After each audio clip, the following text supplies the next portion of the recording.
श्री जगन्नाथ महिमा महाप्रसादर गूढ़ रहस्य समग्र भारत वर्षरे थिबा समस्त देवादेवी मानंकु अर्पित होइथिबा भोग को प्रसाद कहा जाइथाए। किंतु केवल श्रीक्षेत्र स्थित ओडिशार बड़ ठाकुर अशेष आशीर्वादर भंडार तथा श्री जगन्नाथंकु अर्पित होइथिबा भोग को प्रसाद परिवर्ते महाप्रसाद कहा जाए।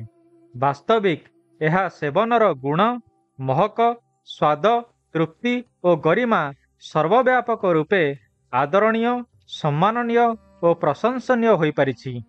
एथि सहित यह आध्यात्मिक शक्तिर प्रेमरस भक्त समाज को स्वर्गपुरी परी आनंद प्रदान करि पारिछि।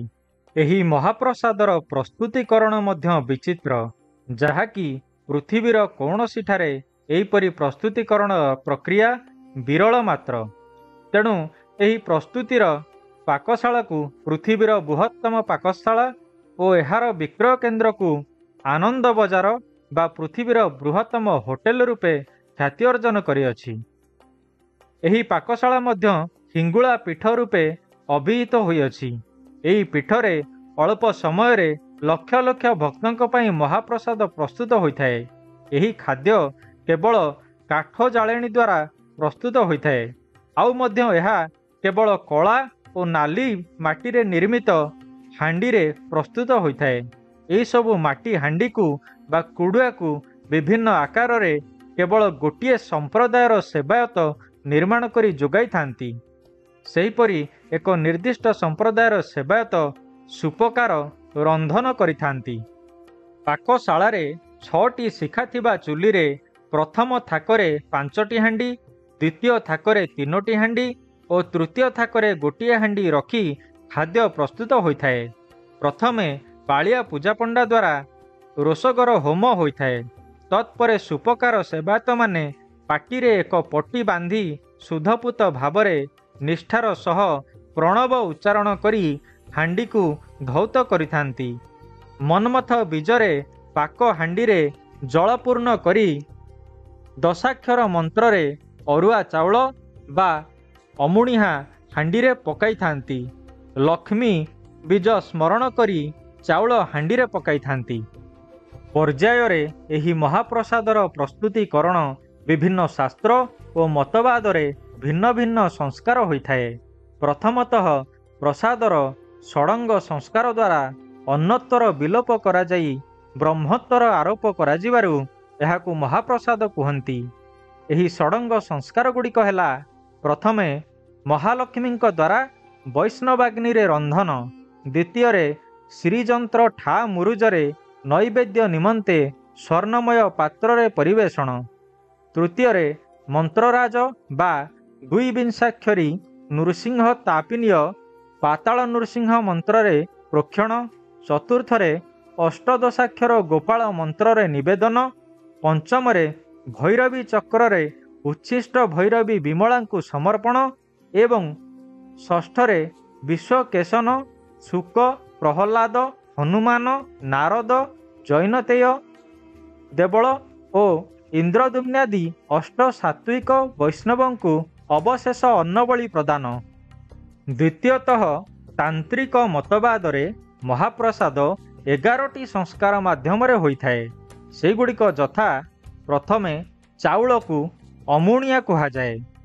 सेई चाउल रखा हेबा परे अन्न, तृतीय रे सेही अन्न भैरवी चक्र अभिमुखे हेले ताहा छेक, चतुर्थ रे छेक भैरवी चक्र रे संस्थापित हेले ताहा भोग, पंचम रे ताहा श्रीजीव को अर्पण हेले नैवेद्य हुए, षष्ठ रे नैवेद्य बलि अर्पण हेले ताहा प्रसाद, सप्तम रे सेही प्रसाद माँ विमला को अर्पण हेले ताहा महाप्रसाद, अष्टम रे ताहा 5 परमेश्वर को दृष्टि पथारूढ़ हुई मोक्ष प्रदान कले कैवल्य, नवम रे सेही कैवल्य जाति वर्ण धर्म सेवन करिबा समय रे अबढ़ा, दशम रे अबढ़ारू निर्माल्य एवं एकादश रे एही निर्माल्य परम ब्रह्मंक सहित समान होई ঊର୍ଦ୍ଧ୍ୱରେ ସଂସ୍ଥିତ ହୋଇଥାଏ। ଏହି 11ଟି ସଂସ୍କାରରେ ରୂପାନ୍ତରିତ ହୋଇ ମାନବ ଜାତିର ଏକ ଅମୂଲ୍ୟ ପଦାର୍ଥ ରୂପେ ଏହା ବିବେଚିତ ହୁଏ। ପରମବ୍ରହ୍ମ ଶ୍ରୀବିଷ୍ଣୁ ତଥା ଦାରୁମୂର୍ତ୍ତି ମୁରାରୀ ଶ୍ରୀଜଗନ୍ନାଥଙ୍କର ଭାରତରେ 4ଟି ଧାମ ବିଦ୍ୟମାନ। ଏହି ଧାମଗୁଡ଼ିକ ଶ୍ରୀବିଷ୍ଣୁଙ୍କର ଲୀଳା, କ୍ରୀଡ଼ା, ଭୋଜନ, ଶୟନ ପାଇଁ ଉଦ୍ଦିଷ୍ଟ। ସେଗୁଡ଼ିକ ହେଲା ଉତ୍ତରରେ ବଦ୍ରିନାଥ ପୀଠ, ସ୍ନାନକ୍ଷେତ୍ର, ପୂର୍ବରେ ଶ୍ରୀକ୍ଷେତ୍ର, ଭୋଜନପୀଠ, ଦକ୍ଷିଣରେ ରାମେଶ୍ୱର ପୀଠ, ଶୟନକ୍ଷେତ୍ର ଓ ପଶ୍ଚିମରେ ଦ୍ୱାରିକା ପୀଠ ବେଶଲାଗି କ୍ଷେତ୍ର ପାଇଁ ପ୍ରସିଦ୍ଧି ଲାଭ କରିଛି। ଯେହେତୁ ଶ୍ରୀକ୍ଷେତ୍ର ଧାମଟି ପରମବ୍ରହ୍ମ ଶ୍ରୀ ଜଗନ୍ନାଥଙ୍କର ଭୋଜନ ପୀଠ, ତେଣୁ ଏହି ପୀଠରେ 56 ପଉଟି ପ୍ରକାରର ଭୋଗ ପ୍ରସ୍ତୁତ ହୋଇ ଶ୍ରୀଜୀଉଙ୍କୁ ସମର୍ପିତ ହୋଇଥାଏ। ଆଉ ମଧ୍ୟ ଏହି ଧାମ 4 ଧାମ ମଧ୍ୟରେ ସର୍ବାଧିକ ଗୁରୁତ୍ୱ ବହନ କରିଅଛି। ଏଥିପାଇଁ ଏକ ପୌରାଣିକ ଉପାଖ୍ୟାନ ନିମ୍ନରେ ପ୍ରଦତ୍ତ ହୋଇଅଛି। ତ୍ରେତୟା ଯୁଗରେ ମର୍ଯ୍ୟାଦା ପୁରୁଷ ଶ୍ରୀରାମ ସ୍ତ୍ରୀ ସୀତା ଓ ଅନୁଜ ଲକ୍ଷ୍ମଣଙ୍କ ସହିତ 14 ବର୍ଷ ବନବାସ କରି ଲଙ୍କାର ରାଜା ରାବଣକୁ ବଧ କରିଥିଲେ।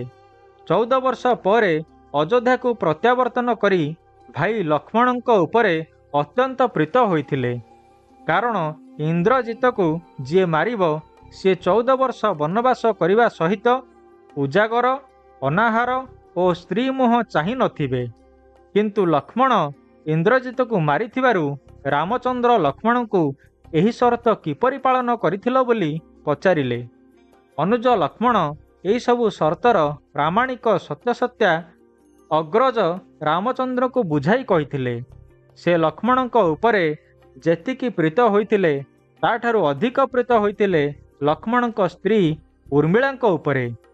କାରଣ ସ୍ୱାମୀ ଲକ୍ଷ୍ମଣଙ୍କର 14 ବର୍ଷ ଅନୁପସ୍ଥିତିରେ ସ୍ତ୍ରୀ ଉର୍ମିଳା ମଧ୍ୟ ତାଙ୍କ ମୁହଁ ଦର୍ଶନ କରିନଥିଲେ। ଏହା ଥିଲା ଜଣେ ସ୍ତ୍ରୀର ବଳିଷ୍ଠ ତ୍ୟାଗ ଓ ସାଧନା। ତେଣୁ ରାମଚନ୍ଦ୍ର ଉର୍ମିଳାଙ୍କ ଉପରେ ଅତ୍ୟନ୍ତ ପ୍ରୀତ ହୋଇ 2ଟି ବର ମାଗିବା ପାଇଁ ତାଙ୍କୁ କହିଥିଲେ। ଉର୍ମିଳା ପ୍ରଥମ ବରରେ ମାଗିଲେ, ହେ ମହାପ୍ରଭୁ, ମୋତେ ଏହିପରି ବର ଦିଅନ୍ତୁ, ମୁଁ ଯେପରି ଧୂପକାଠିର ମହକ ପରି ଆପଣଙ୍କ ସେବାରେ ମୋର ସମୟତକ ବିନିଯୋଗ କରିପାରିବି।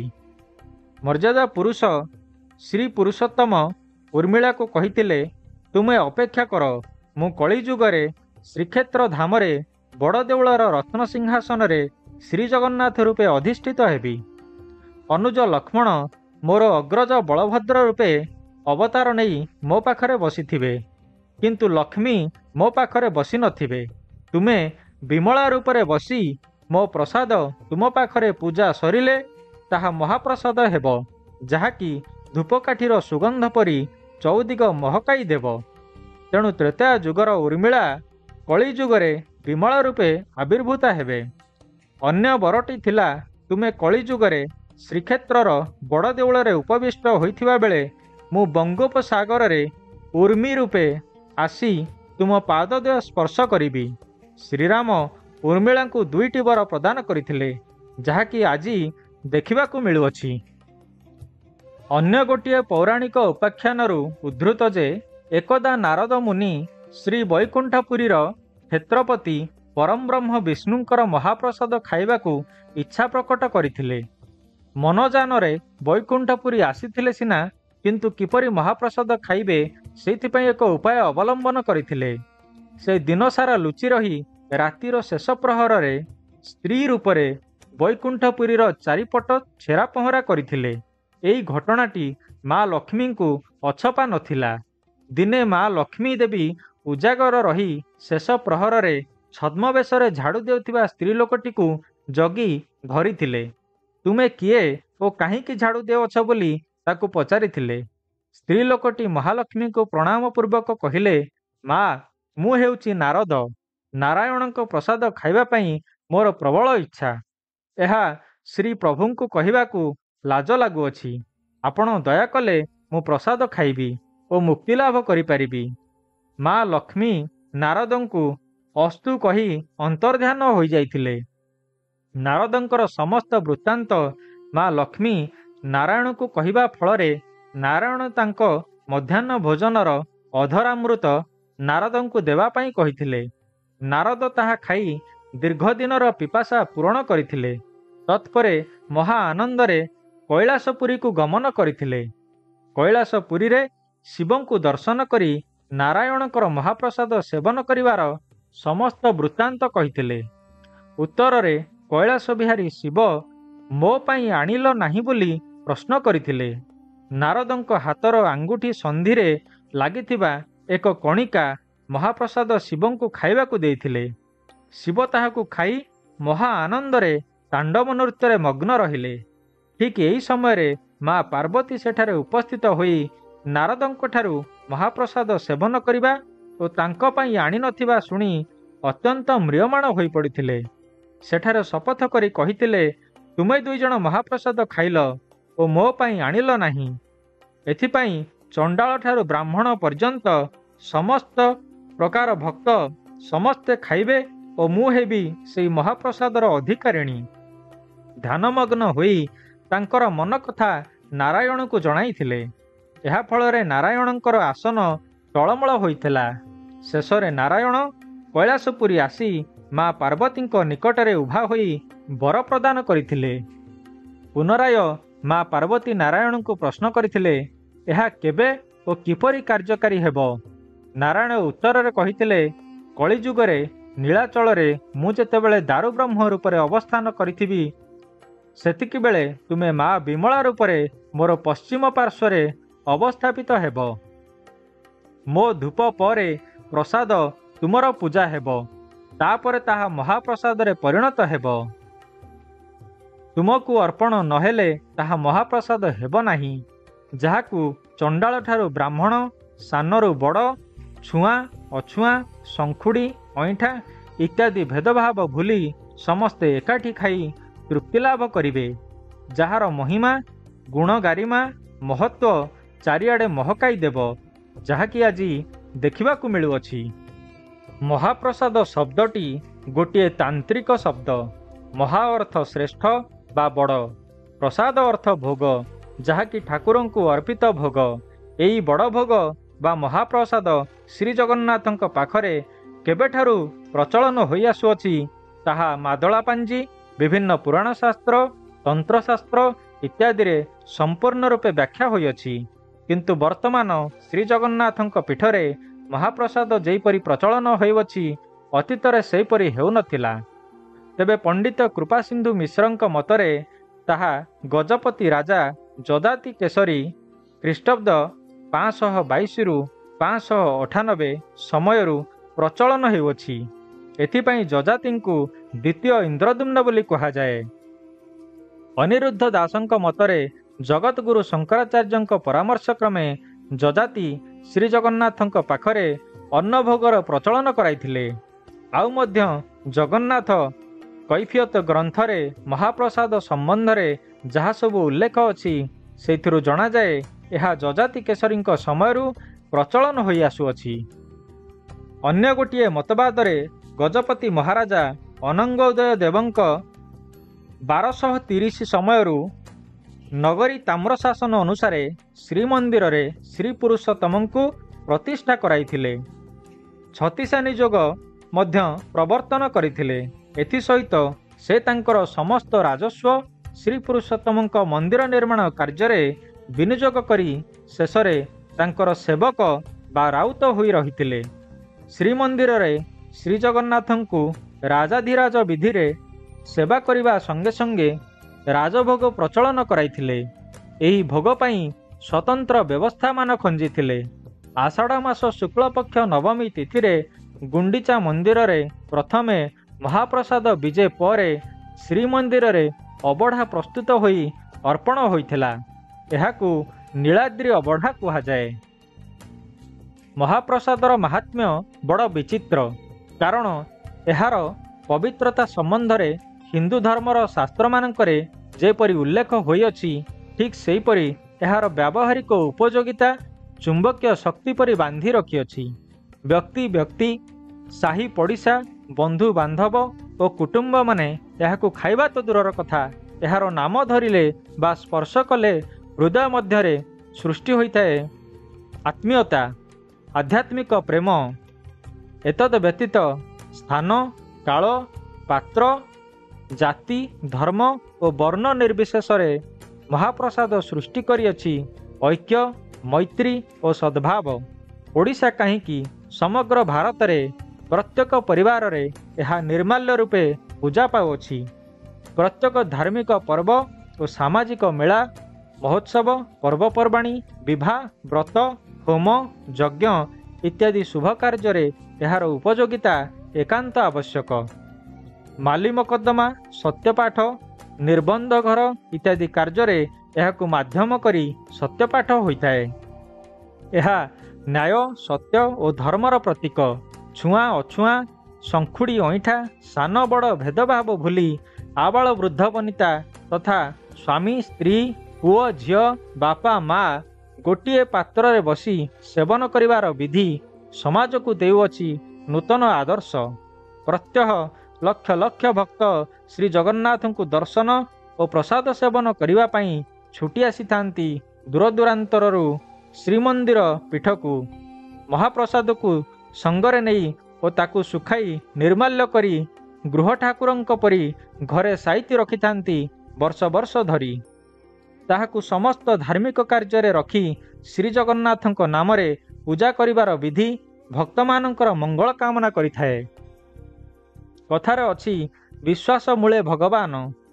ଶ୍ରୀ ଜଗନ୍ନାଥଙ୍କର ଦର୍ଶନ ଓ ଏହାର ମହାପ୍ରସାଦ ସେବନ ଫଳରେ ଶତଜନ୍ମର ପାପମୋଚନ ହୋଇ ଶତଜନ୍ମର ଧର୍ମ ଅର୍ଜନ ହୋଇଥାଏ ବୋଲି ଦୃଢ଼ ଆତ୍ମବିଶ୍ୱାସ ସୃଷ୍ଟି କରିପାରିଛି, ଯାହାକି ଅନ୍ୟ କୌଣସି ଭୋଗରେ ସେହିପରି ମହକ ନଥାଏ।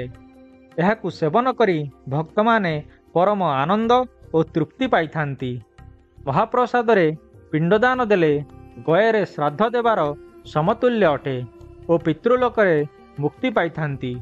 ସର୍ବୋପରି ଏହାର ସେବନ ମାନସିକତାରେ ଆତ୍ମବିଶ୍ୱାସ ଲାଭ ଦେବା ସଙ୍ଗେ ସଙ୍ଗେ ଶରୀରରେ ସୃଷ୍ଟି ହୋଇଥାଏ ଅମୃତ ପରି ପବିତ୍ରତା।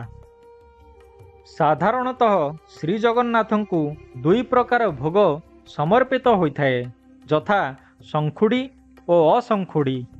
ଅନ୍ନ, ଡାଲି, କାନିକା, ଡାଲମା, ତରକାରୀ, ଶାଗ, ଖଟା, ମହୁର ଇତ୍ୟାଦିକୁ ଶଙ୍ଖୁଡ଼ି ଓ ଖଜା, ଫେଣି, ଆରିସା, ଉଳି, ନାଡ଼ି ଇତ୍ୟାଦିକୁ ଅଶଙ୍ଖୁଡ଼ି ଭୋଗ କୁହାଯାଇଥାଏ। ଦୈନିକ ଶ୍ରୀଜଗନ୍ନାଥଙ୍କ ପାଖରେ ବିଭିନ୍ନ ସମୟରେ 56 ପ୍ରକାରର ଭୋଗ ସମର୍ପିତ ହୋଇଥାଏ। ଏହାକୁ 56 ପଉଟି ଭୋଗ କୁହାଯାଏ। ଏହି ସମସ୍ତ ପ୍ରକାରର ଭୋଗ ମନ୍ଦିର ଭିତରେ ଆନନ୍ଦ ବଜାରରେ ବିକ୍ରୟ ହୋଇଥାଏ। ମହାପ୍ରସାଦ ଶୁଖିଗଲା ପରେ ନିର୍ମାଲ୍ୟରେ ପରିଣତ ହୋଇଥାଏ।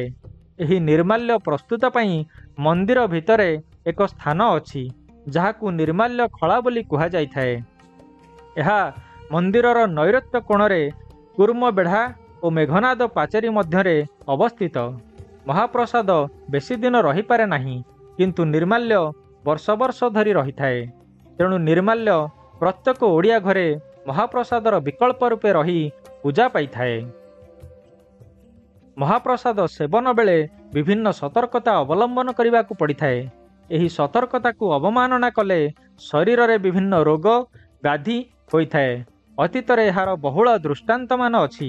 ଏହି ସତର୍କତା ହେଲା, କୌଣସି ଆସନରେ ବସି ସେବନ କରାଯାଏ ନାହିଁ। ମହାପ୍ରସାଦ କୌଣସି ଘର ତିଆରି ଖାଦ୍ୟ ସହିତ ଖୁଆଯାଏ ନାହିଁ। ଏହାକୁ ଖାଇବା ପୂର୍ବରୁ ମୁଣ୍ଡରେ ସ୍ପର୍ଶ କରି ଖିଆଯାଇଥାଏ। ଖାଇସାରିବା ପରେ ହାତ ଓ ଏହାର ବାସନକୁସନ କୌଣସି ନଳା ବା ଅଇଁଠା ସ୍ଥାନରେ ନ ଧୋଇ ପୃଥକ ସ୍ଥାନରେ ଧୌତ ହୋଇଥାଏ। କେବଳ ଓଡ଼ିଶା କାହିଁକି, ସମଗ୍ର ଭାରତର କୋଣ ଅନୁକୋଣରେ ମହାପ୍ରସାଦର ଚାହିଦା ଓ ମହତ୍ତ୍ୱ ଅତ୍ୟନ୍ତ ଆଦରଣୀୟ ଓ ପୂଜନୀୟ ହୋଇପାରିଛି।